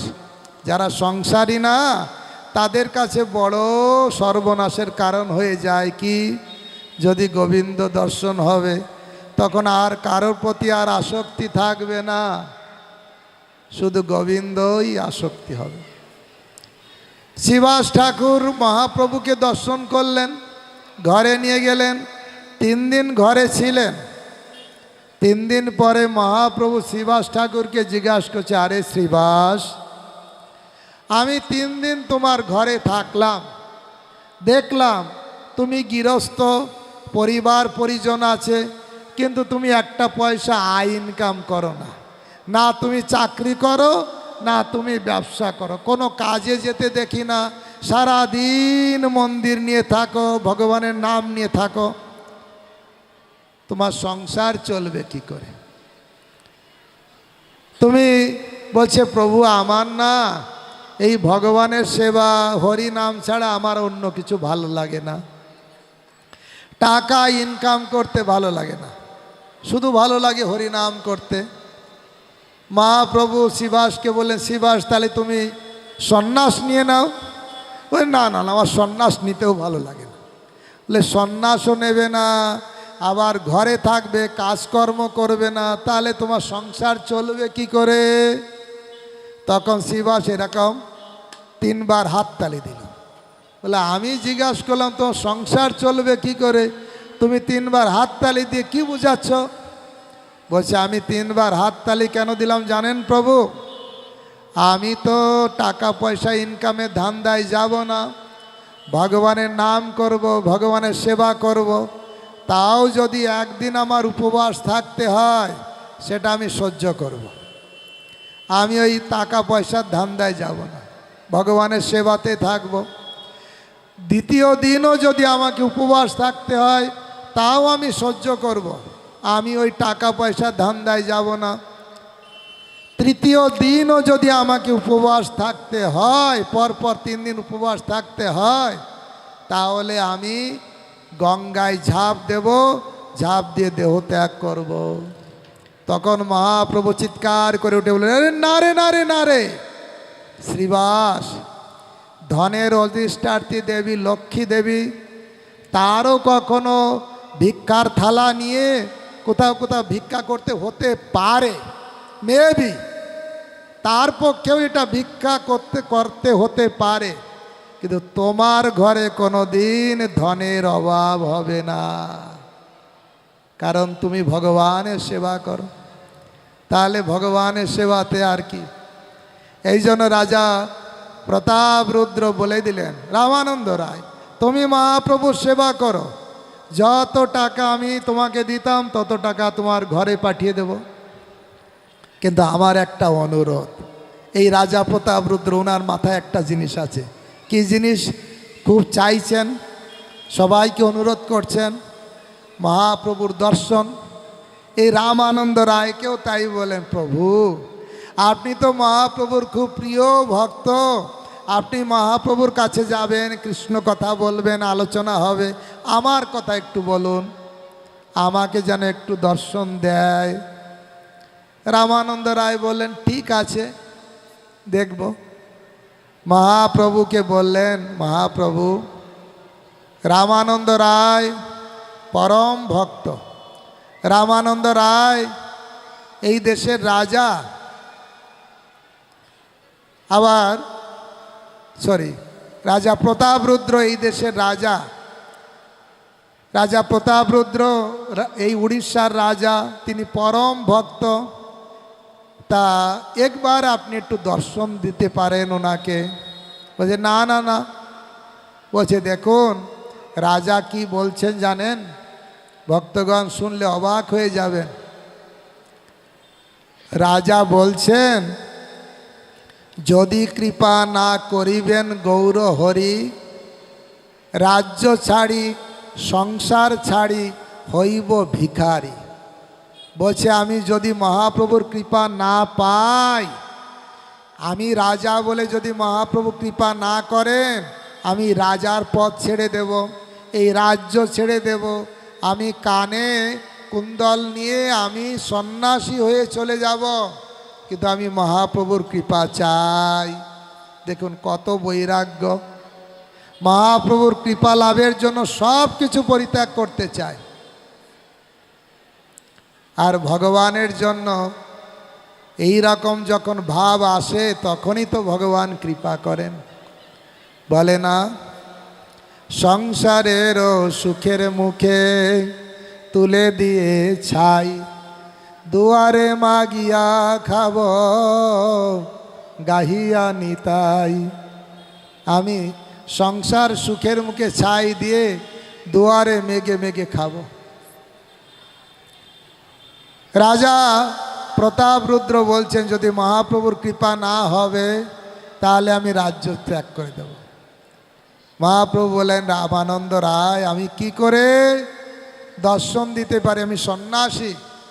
আরে দামোদর ব্রহ্মচারী সেই তো আমাকে নিন্দা করবে, সেই তো সব সময় আমি কোথায় যাই কি না করি সব সময় আমার পিছনে লেগে থাকে, আমি সন্ন্যাসী হয়ে যেন কোনো অন্যায় কিছু না করি, আমি দিতে পারি না। রামানন্দ রায় বললেন, তাহলে প্রভু তাহলে ওনার ছেলেকে একটু দর্শন দিন, পিতার প্রতিনিধি হচ্ছে তার ছেলে, তা আপনি পিতাকে দেখা দেবেন না, তিনি রাজা, পুত্র তো রাজা নয়, পুত্রকে দেখা দিন। বলছে ঠিক আছে, তার পুত্রকে আনো।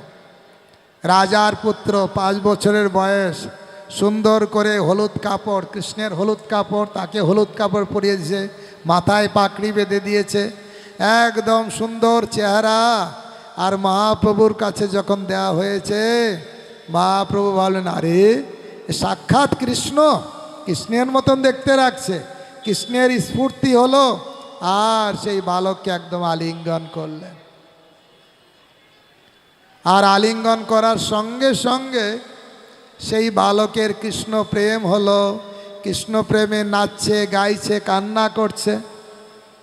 সেই বালক যখন ঘরে গেল, তার বাবা দেখলো, আরে তাকে স্পর্শ করেই মনে হচ্ছে যেন আমি মহাপ্রভুকে স্পর্শ করছি, এইভাবে। কিন্তু ভক্তগণ, আপনারা জানেন, তবুও রাজা প্রতাপরুদ্র ছেলেকে পেল, বস্ত্র পেল, তাও মন ভরছে না সাক্ষাৎ দর্শন। রথের দিন যখন মহাপ্রভু আছেন, আর জগন্নাথ রথের উপরে বসে গেছেন, এবার রাজা প্রতাপরুদ্র এসেছেন ঝাড়ু নিয়ে এসে জগন্নাথের রথের সামনে ঝাড়ু দিচ্ছে। আর এই দৃশ্য দেখেই মহাপ্রভুর কৃপা হয়ে গেছে। কেন? কবিরাজ গোস্বামী বলছেন, যেহেতু রাজা হয়ে নিচু সেবা করছে, সেই জন্য মহাপ্রভুর কৃপার ভাজন। আমরা নিচু সেবা করতে চাই না, আমরা বড় সেবা করব, বড় সেবা। কিন্তু নিচু সেবা করলে মহাপ্রভুর কৃপা পাওয়া যায় তাড়াতাড়ি। দিনের এই অধিক দয়া করেন ভগবান, ব্রাহ্মণ কুলীন পণ্ডিতের বড় অভিমান। ভক্তগণ, বর্ষা হয়, বলুন তো জলটা জমা থাকে কোথায়? বর্ষার জল উঁচু জায়গায় না নিচু জায়গায়? নিচু জায়গায়। ঠিক সেরকম এই জগতে কৃষ্ণের কৃপা, বৈষ্ণবের কৃপা বর্ষিত হচ্ছে, কিন্তু কে গ্রহণ করতে পারে? যে নিজেকে ছোট মনে করতে পারে। এই জন্য মহাপ্রভু শিক্ষা, ত্রিনাদপি শুনিছেন তরুরপি সহিষ্ণুনা, অমানিনা মানদেন কীর্তনীয় সদা হরি। তিনের থেকে নিজেকে নিচু করতে হবে। শ্রীকৃষ্ণ কীর্তনে যদি মানস তোহারা, অতীব যতনে তব লভ অধিকারা। কৃষ্ণ নাম করার যদি আপনার ইচ্ছা হয়, যত্ন করে তার অধিকার লাভ করুন। কি করে কৃষ্ণ নাম করতে হবে? কি করে? তৃণাদিক হীন দিন অকিঞ্চন ছাড়, আপনে মানবী সদা ছাড়ি অহংকার। বৃক্ষ সম ক্ষমাগুণ করবি সাধন, প্রতিহিংসা ত্যাজি অন্যে করবি পালন। হইলেও সর্বগুণে গুণী মহাশয়, প্রতিষ্ঠাতা ছাড়ি করো অমানি হৃদয়। অহংকার থাকলে ভগবান তাকে গ্রহণ করবে না।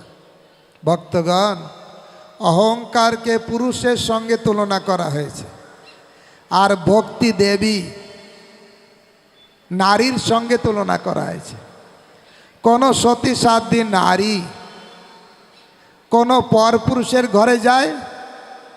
অপরিচিত কোনো পুরুষ যে ঘরে আছে সেই ঘরে ঢুকবে না। তাই যেখানে যে ঘরে যে হৃদয়ে অহংকার আছে, সেই হৃদয়ে সেই ঘরে ভক্তি দেবী প্রবেশ করে না। আবার ধরুন কোনো সতী সাধ্বী নারী কোনো একটা ঘরে আছে, হঠাৎ একটা পরপুরুষ সেই ঘরে ঢুকে গেছে, সেই সতী সাধ্বী নারী কি ঘরে বসে থাকবে? না চট করে ঘর থেকে বের হয়ে আসবে।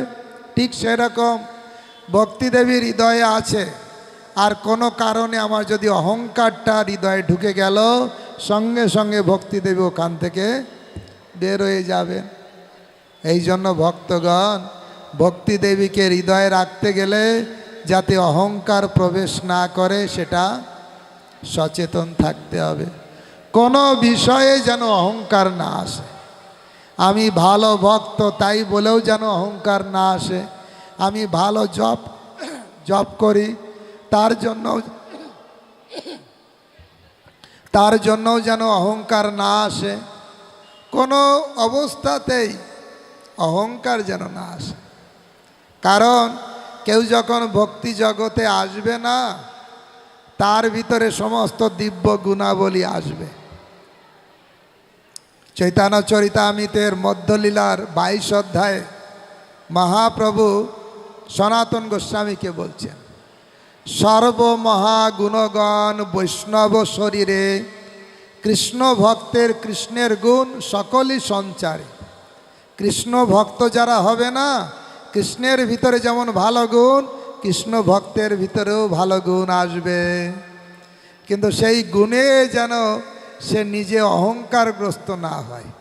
হইলেও সর্বগুণে গুণী মহাশয়, প্রতিষ্ঠাতা ছাড়ি করো অমানী হৃদয়। অমানী হতে হবে। তাই যখন রাজা প্রতাপরুদ্র এই নিচু সেবা করেছেন, সঙ্গে সঙ্গে মহাপ্রভুর কৃপা বর্ষিত হয়েছে। দূর থেকে দেখেছেন, দেখেই মনে মনে ভেবেছেন আমি এই রাজাকে কৃপা করব। আপনারা প্রথমে শুনেছেন 7টা দলের কথা। 7টা দলে কীর্তন হচ্ছিল, আর মহাপ্রভু এই কীর্তন দলে ছিলেন। তাহলে কি হবে? একটা দলে থাকলে আর একটা দলে থাকা হবে না। কিন্তু মহাপ্রভু এমন এক অদ্ভুত লীলা করেছেন, এমন এক অদ্ভুত শক্তি প্রদর্শন করেছেন যে 7টা দলেই একসঙ্গে তিনি নাচছিলেন। হরি বল।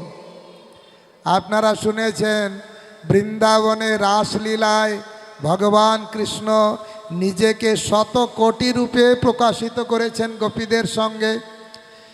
এই পুরী ধামে 7টা দলে, প্রত্যেক দলেই মহাপ্রভু নিজেকে প্রকাশিত করেছেন। প্রত্যেক দলের ভক্তরা খুব আনন্দিত, মহাপ্রভু আমার দলে আছে। একটু দুঃখিত, কেন অন্য দলে যাচ্ছে না, ওরা আমাদের কি বলবে। কিন্তু অন্য দলেও মহাপ্রভু আছে। সবাই কিন্তু দেখতে পাচ্ছেন না যে মহাপ্রভু সব দলে আছে। মহাপ্রভুর লীলা এখনো চলে। কারা দেখতে পায়? যাদের চোখ ভালো, যাদের চোখ ছানি পড়া আছে, তারা যেমন কিছু দেখতে পায় না, ঠিক অভক্তের চোখে মহাপ্রভুকে দেখা যায় না। শাস্ত্রে একটা কথা আছে, আমার সঙ্গে বলবেন, অদ্যাপিও সেই লীলা করে গৌর রায়, কোন কোন ভাগ্যবানে দেখিবারে পায়। এখনো মহাপ্রভু নবদ্বীপ মায়াপুরে লীলা করছেন। আর এটা তো নদিয়া। মহাপ্রভুর নাম কি? নদের নিমাই। কোথাকার নিমাই? বর্ধমানের নিমাই, হুগলির নিমাই। কোথাকার নিমাই? জোরে বলুন, আপনাদের বলতে তো ভালো লাগে। আর কথা, কোথাকার নিমাই? ভালো লাগে না বলতে, শুনতে? নদের নিমাই। তাই এই নদিয়ার ঘরে ঘরেও মহাপ্রভু এসেছেন। রাধা কৃষ্ণ বল বল বলরে সবাই, এই শিক্ষা দিয়া সব নদিয়া, পুরো নদিয়ায় ফিরছে নেছে গৌরনীতাই। তাই অদ্যাপিও সেই লীলা করে গৌর রায়। কোনোদিন আপনাদের বাড়িতে এসে দরজায় যদি খটখট করে মহাপ্রভু নিত্যানন্দ প্রভু, কেমন লাগবে? মহাপ্রভু 500 বছর আগে করতেন। এই নদিয়ার বাড়িতে যে বলতেন, মা মা কিছু ভিক্ষা দাও। মায়েরা ঘর থেকে চাল, কলা, আলু বাটাই করে নিয়ে আসতেন, নাও সন্ন্যাসী ভিক্ষা নাও।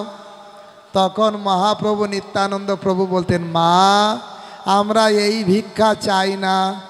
তাহলে সন্ন্যাসী তোমরা কি ভিক্ষা চাও? বলো কৃষ্ণ, ভজ কৃষ্ণ, করো কৃষ্ণ শিক্ষা। প্রতি ঘরে ঘরে এই ভিক্ষা করতেন, বল কৃষ্ণ, ভজ কৃষ্ণ, কর কৃষ্ণ শিক্ষা। এখনো সেই লীলা চলছে, কোন কোন ভাগ্যবানে দেখিবারে পায়। কারা ভাগ্যবান? যারা সাধুগুরু বৈষ্ণবের কৃপা পেয়েছেন, যাদের চোখটা অপারেশন হয়ে গেছে। ছানি পড়া থাকলে তো দেখা যায় না, তখন কি করতে হয়?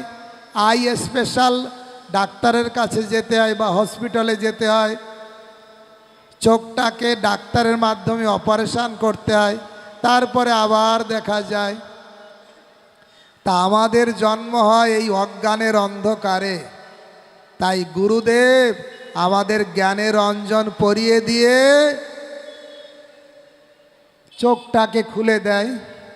সবাই একসঙ্গে বলুন, অজ্ঞান তিমিরান্ধস্য জ্ঞানঞ্জন শলাকয়া চক্ষুরুন্মিলিতং যেন তস্मै শ্রী গুরবে নমঃ।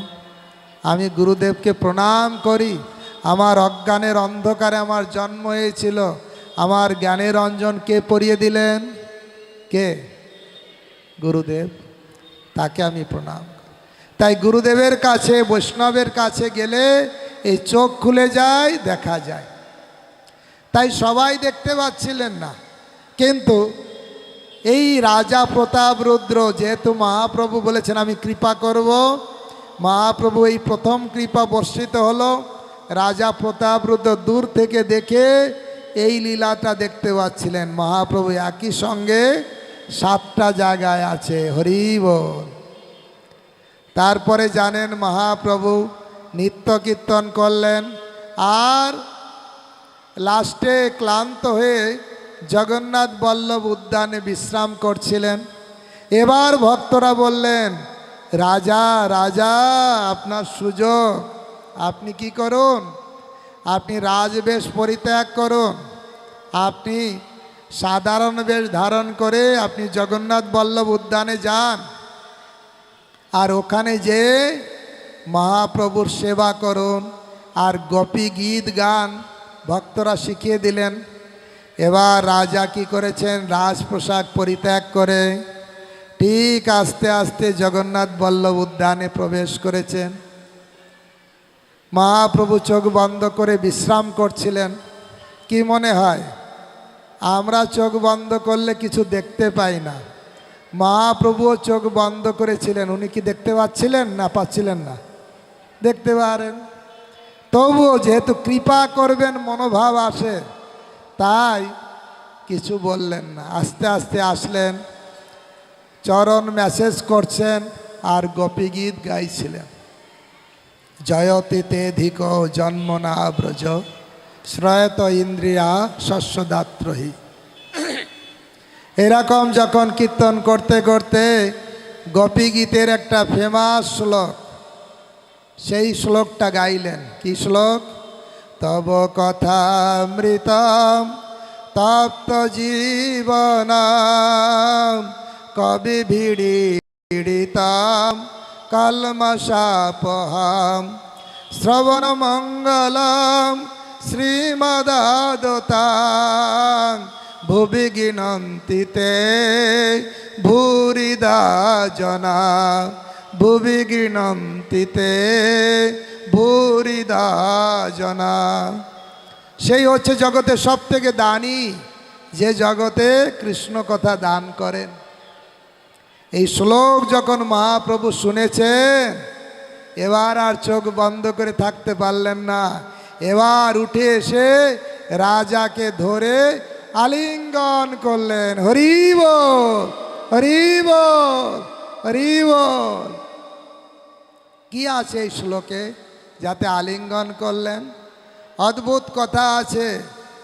এই জগতে তাপক্লিষ্ট মানুষের কাছে অমৃত স্বরূপ যে কৃষ্ণ কথা দান করে, তারাই হচ্ছে সব থেকে ভুরিদা, তারাই হচ্ছে সব থেকে বড় দানী। আর মহাপ্রভু ভুরিদা ভুরিদা বলতে বলতে তাকে আলিঙ্গন করলেন। কি বললেন? তুমি আমাকে দিলে বহু অমূল্য রতন, রাজা প্রতাপরুদ্র কি দিল? টাকা পয়সার মণিমাণিক্য কিছু দিল? কি দিল? কৃষ্ণ কথা দিল। আর মহাপ্রভু কি বলছেন? তুমি মোরে দিলা বহু অমূল্য রতন, মোর কিছু দিতে নাই দিনু আলিঙ্গন। আমি তো সন্ন্যাসী, আমি ভিখারি, আমার তো কিছু নেই। তুমি তো আমাকে অমূল্য রতন দিলে। কি রতন? কৃষ্ণ কথা দিলে, যে হচ্ছে মহারত্ন শিরোমণি কৃষ্ণ কথা। আর তুমি হঠাৎ এসে আমাকে কৃষ্ণ কথা পান করালে। আমি তোমাকে কি প্রতিদান দেব? আমার দেওয়ার কিছু নেই, আমি তোমাকে শুধু দিলাম আলিঙ্গন। দেখুন, রাজা যাকে দর্শন দিতে চাইছিলেন না, তাকে ধরে আলিঙ্গন করলেন। কি মহাপ্রভুর বিশেষ কৃপা! এইভাবে রথযাত্রা সম্পন্ন হয়। আর এই রথযাত্রা 8 দিন থাকার পরে 5 দিনের দিন আপনারা জানেন হেরা পঞ্চমী, আপনাদের এখানে হয়েছিল নিশ্চয়ই। লক্ষ্মী দেবীর বিজয়। সেই দিনে লক্ষ্মী দেবী এসে জগন্নাথকে খুব বকাবকি করেন। জগন্নাথের পাণ্ডা, লক্ষ্মী দেবীর পাণ্ডার ভিতরে অনেক কথোপকথন হয়। লক্ষ্মী দেবী বলেন চলে আসবে, পরের দিনই যেন চলে আসা চাই। কিন্তু লক্ষ্মী দেবী তার পরের দিনও আসে না, একেবারে 8 দিন থেকে তারপরে উল্টো রথের দিন এই জগন্নাথ ফিরে যায়। আর লক্ষ্মী দেবী রেগে মেগে কি করেন? ভিতর থেকে সিটকেনি দিয়ে দেয়, ঘরে ঢুকতে হবে না, যাও বেরো। অনেক ঝগড়াঝাটি হয়। জগন্নাথের পাণ্ডারা হাত জোড় করে লক্ষ্মীর কাছে প্রার্থনা করে, এবার জগন্নাথকে নিয়ে নাও। হ্যাঁ, অনেক দেরি হয়ে গেছে, অনেক দেরি হয়েছে। তারপরে মিষ্টিমুখ হয়। তারপরে জগন্নাথ ভিতরে ঢুকতে পারে। জগন্নাথের কৃপালু, ওনার হাত নেই, কিন্তু উনি দূর থেকে কোনো ভক্ত যদি যা দেবে দূর থেকে নিতে পারে। ওনার চোখে পলক নেই, উনি সব সময় ভক্তদের দিকে তাকিয়ে আছেন, কৃপা করার জন্য একদম তাকিয়ে আছেন। ওনার পা নেই, কিন্তু উনি সব থেকে দ্রুত গতিতে ভক্তের কাছে ছুটে যেতে পারেন। যেখানে ভক্ত ডাকবে সেখানেই ছুটে যাবেন। আমি ছোট্ট একটা কাহিনী বলে আমার হরিকথা এখানে শেষ করব, অল্প সময়ের ভিতর বলবো। জগন্নাথের একটা লীলা। পরমেষ্টি বলে একজন দর্জি ছিলেন, তিনি ছিলেন দিল্লিতে। আর হেভি সুন্দর দর্জি, এবং পিছনে তার কুজো ছিল, দেখতে কুৎসিত আর খুব বাঁকা, পিছনে কুজো, যেমন কুবজার কুজো ছিল। এই পরমেষ্টিরও কুজা কি বলে, কুজ নাকি কি বলে, যে আসলে পিছনে একটা কুবজা বুড়ির মতন এরকম ছিল, কুজো ছিল, খুব কুৎসিত দেখতে লাগবে। কিন্তু বাইরে কুৎসিত হলে কি হবে, ভিতরে ছিল পরম পবিত্র। কৃষ্ণ ভাবনায় ছিলেন ভাবিত, জগন্নাথের কথা চিন্তা করতেন, জগন্নাথের গুণগান করতেন, হরিনাম সংকীর্তন করতেন, আর গীতা ভাগবত পাঠ করতেন। ওনার স্ত্রী ছিলেন বিমলা দেবী, উনিও খুব সতীসাধ্যী ছিলেন, পরমা ভক্তিমতী ছিলেন। আর দুইজন সংসারে খুব আনন্দে ভগবানের নাম করে, ভগবানের গুণগান করে, ভগবানের চিন্তা করে খুব আনন্দে ছিলেন। কিন্তু ওনার এত সুন্দর যোগ্যতা ছিল, দর্জিতে দিল্লির নবাব পর্যন্ত আসতেন তার কাপড় তৈরি করার জন্য, জামা তৈরি করার জন্য, সব কিছু। তো একদিন নবাব এসে লোকদের দিয়ে পাঠিয়েছেন, তার সুন্দর একটা কাপড় পাঠিয়েছেন, সোনার জরি দেওয়া আছে, বিভিন্ন প্রকার এম্ব্রয়ডারিং করা হবে, এইরকম করে কাপড় দিয়েছে। এই কাপড় দিয়ে 2টো বালিশ করতে বলেছে। কাপড়টা এত সুন্দর, কাপড় থেকে সুগন্ধ বেরোচ্ছে, এত সুন্দর মোলায়েম, এত সুন্দর দেখতে। আর কাপড়টা দিয়ে বলেছেন এই কাপড় দিয়ে দুটো সুন্দর বালিশ করবে।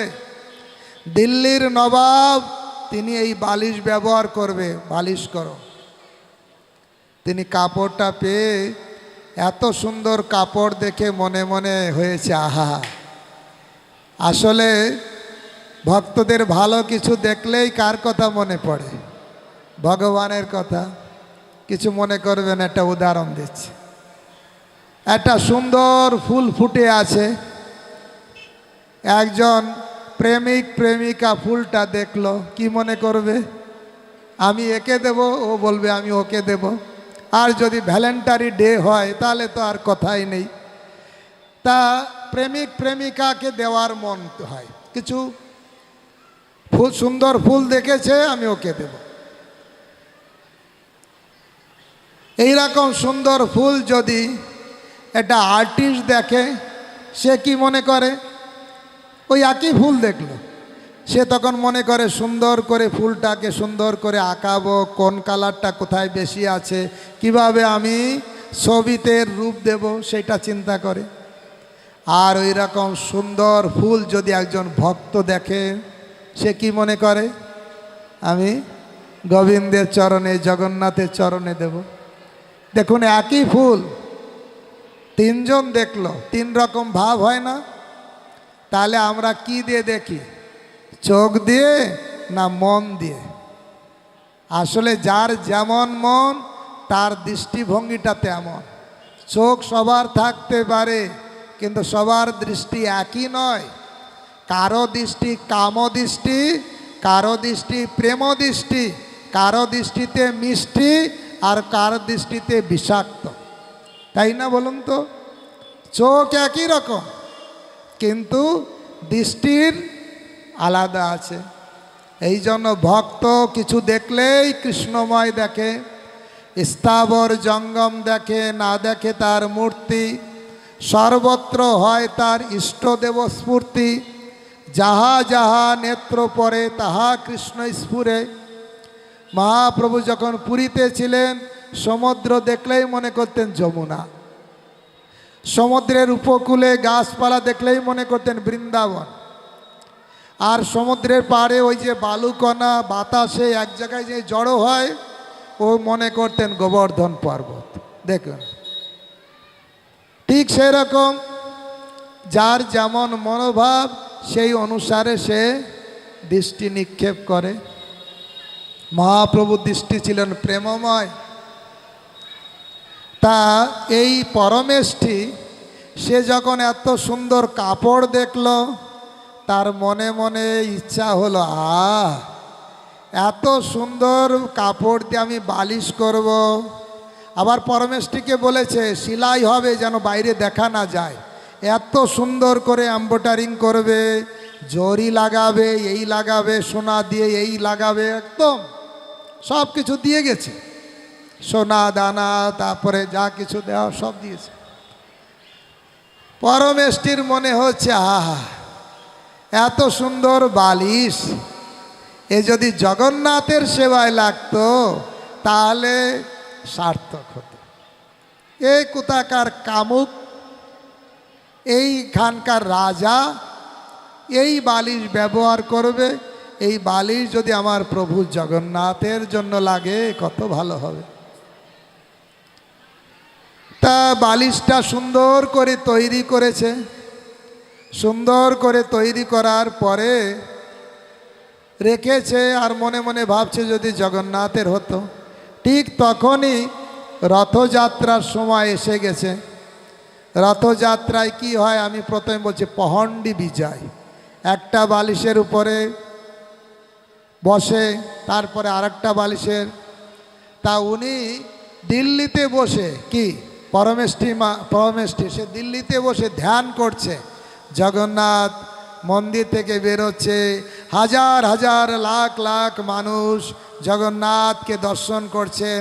পাণ্ডারা তাকে নিয়ে যাচ্ছে একটা বালিশ থেকে আরেকটা বালিশ, এরকম নিয়ে যাচ্ছে। ঠিক প্রহণ্ডী বিজয়ের কথা চিন্তা করছেন। আর সেই একদম সাক্ষাৎ যেন দেখতে পাচ্ছেন। দেখতে পেতে পেতে তিনি দেখছেন হঠাৎ একটা বালিশ ফেটে গেছে। বালিশ, ওখানে একটা বালিশ এখনই দরকার, বালিশ দরকার, জগন্নাথের বালিশ দরকার। তখনও চোখ বন্ধ করে আছে, ভাবছে হ্যাঁ বালিশ দরকার, আমার ঘরে তো সুন্দর বালিশ আছে। সেই চোখ বন্ধ করে বালিশটাকে হাত দিয়েছে, আর বালিশটা সেই দেখছে সেই বালিশটা আমি জগন্নাথকে দিচ্ছি, আর জগন্নাথ হাত বাড়িয়ে সেই বালিশটা নিচ্ছেন। ও ধ্যানস্থ হয়ে সব এটা দেখছে। আর যখন ধ্যান ভেঙে গেছে, এসে দেখছে আরে বালিশ তো একটা আছে, আর একটা গেল কোথায়? তখন মনে করছে ও আমি তো ধ্যানে বালিশ দিয়েছি, তাহলে জগন্নাথ গ্রহণ করেছে। হরি বল। দেখুন তার হাত নেই, কিন্তু লম্বা কত দূর হাত, নীলাচল থেকে হাত চলে গেছে কোথায়? হ্যাঁ দিল্লিতে, সেখান থেকে বালিশ দিচ্ছে, বালিশটা নিয়ে নিয়েছে।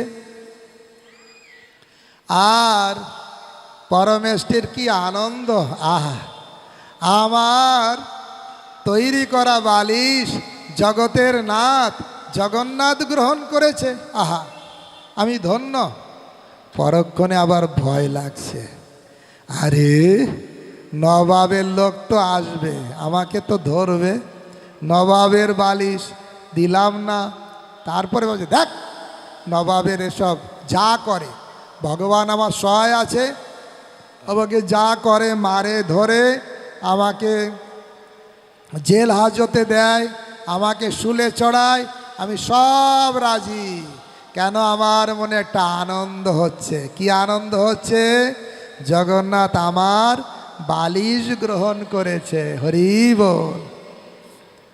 আমি কয়েকদিন আগে রাঘব পণ্ডিতের কথা বলছিলাম। মহাপ্রভু রাঘব পণ্ডিতের গুণগান করছিলেন। রাঘব পণ্ডিত পানিহাটিতে, আমি যখন উত্তর চব্বিশ শোনাচ্ছিলাম এই লীলা বলছিলাম, পানিহাটির লীলা, পানিহাটিতেই বলছিলাম।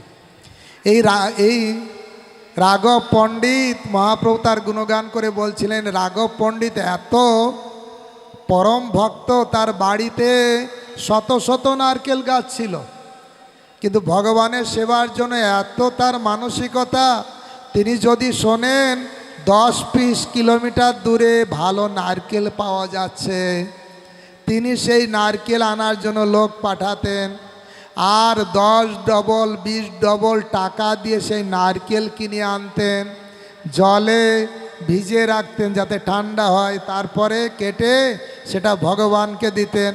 আর কখনো কখনো দেখতেন ভোগ লাগানোর পরে আবার যখন ঘরে ঢুকতেন দেখতেন জল শেষ, মানে ভগবান খেয়ে নিয়েছে।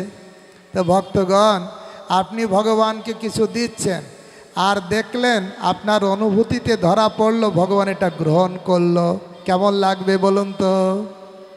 কোনো একদিন থালায় অন্ন ডাল সবজি দিয়েছেন, দেখছেন সব ফাঁকা, কেমন লাগবে? না ভাববেন আমি কি খাবো, ভগবান সব খেয়ে নিল? না, আনন্দ লাগবে, আহা ভগবান গ্রহণ করেছেন। সচী মাতা মহাপ্রভু 4টে জায়গায় সবসময় থাকতেন। সচী মাতা কিছু রান্না করে কান্না করতেন, নিমাই এসে খেতেন।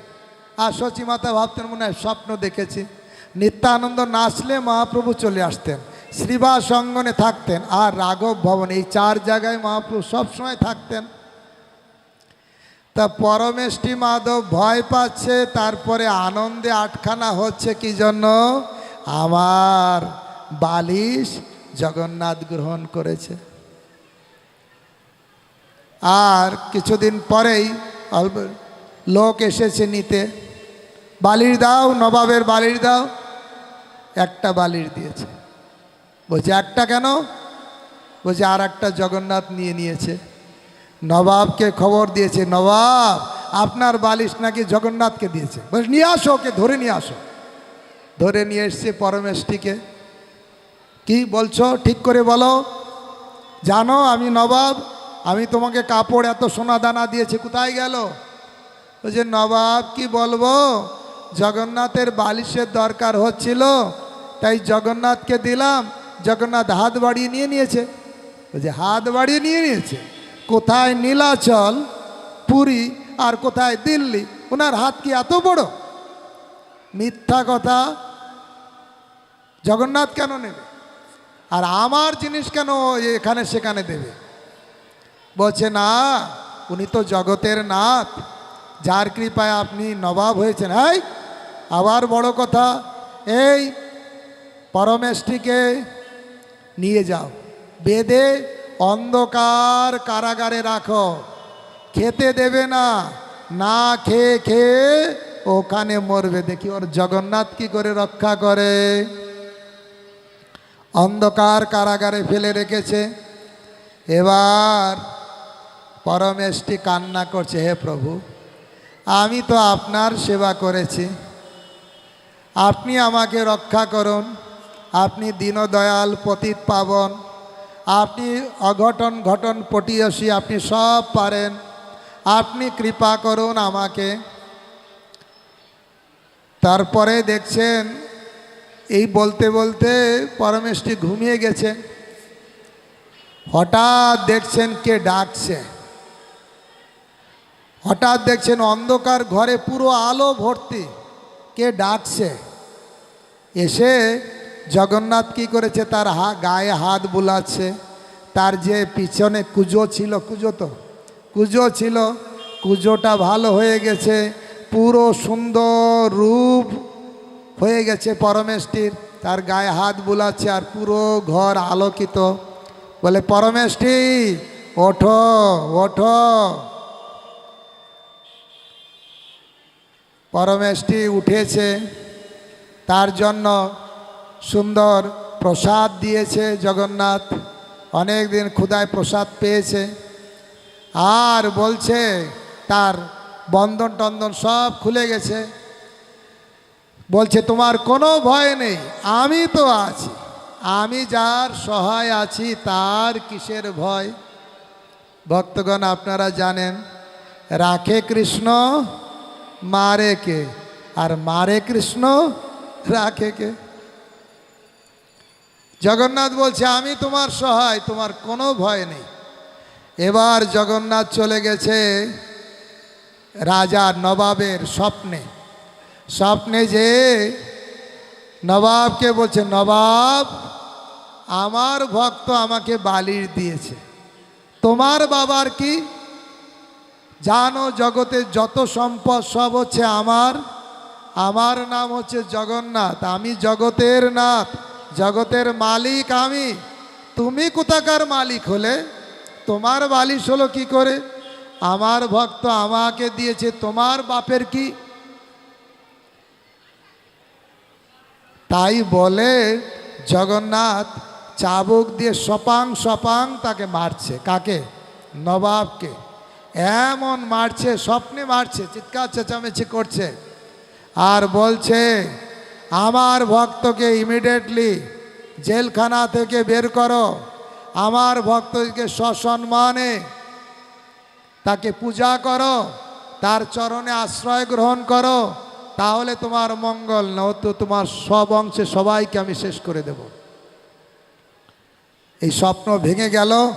প্রথমে ভাবছেন মনে হয় দুঃস্বপ্ন দেখেছে, তারপরে দেখছে সারা গায়ে এত ব্যথা, চাবুকের দাগ। তখন বলছে, না না না না না, এটা দুঃস্বপ্ন নয়, সত্য ঘটনা। তখন তাড়াতাড়ি বলল, এই যা যা, পরমেষ্টিকে মুক্ত করে দে, তাকে নিয়ে আয়, আমার সব থেকে বড় হাতি তার পিঠে চড়া, আর তাকে সারা দিল্লিতে ঘুরায়।